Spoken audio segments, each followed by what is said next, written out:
أنا لست ممن قال كان أبي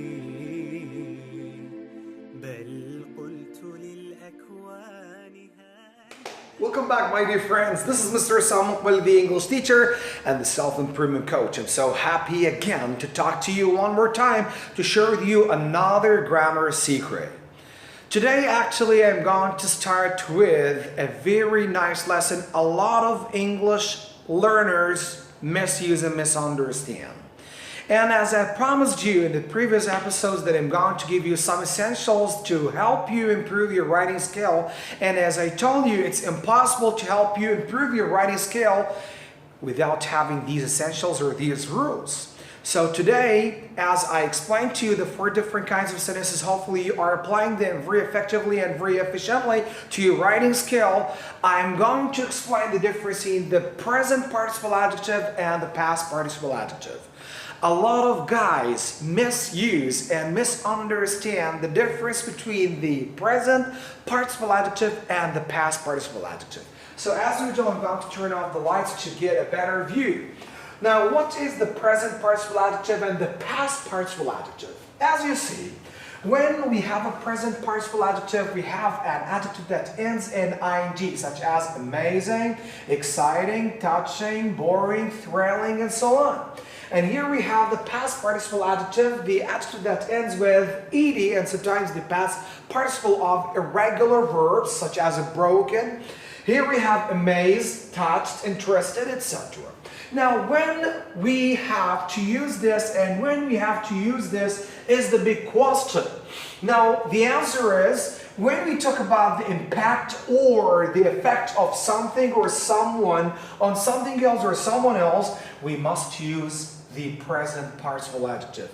Example, how do you describe your English period? You can say my English period is exciting, thrilling, very interesting. Why? Because here we talk about the impact of that lesson on me and on my classmates. Do you understand? So it's amazing, it's thrilling, it's exciting, or it's boring if you feel that your teacher's style is very boring. So you can say that the lecture, the lesson is very boring. But when you describe the feeling or the result, you must use the past participle adjective.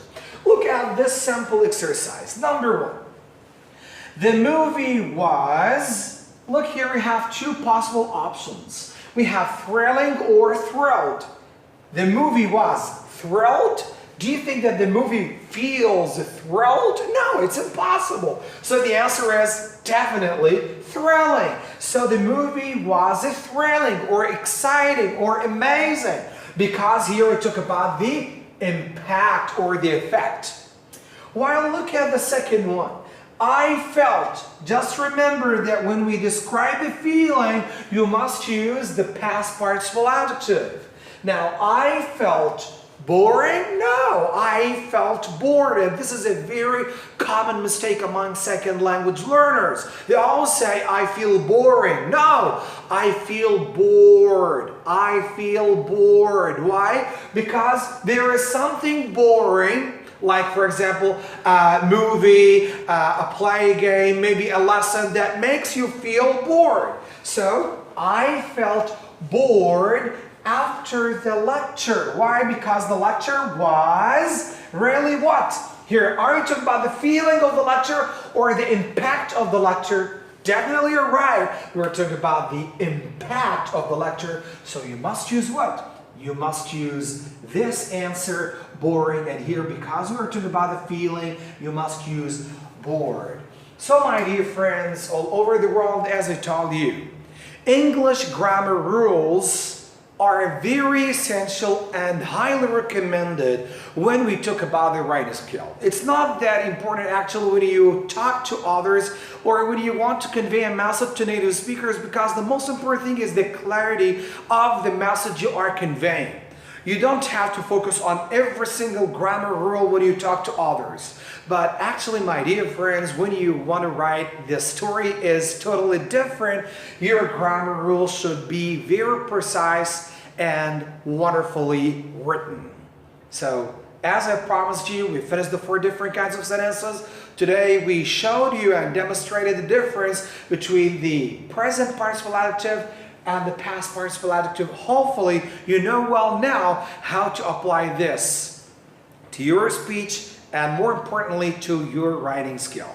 And don't forget that English is like any other things you want to learn.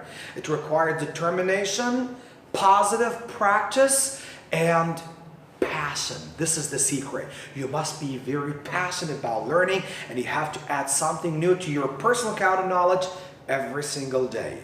Don't worry about the results you can get in the future, because sooner or later you'll reach out the great level you have always dreamed of. I wish you a very nice weekend full of love, passion, enthusiasm, and all kinds of ecstasy. Thank you so much.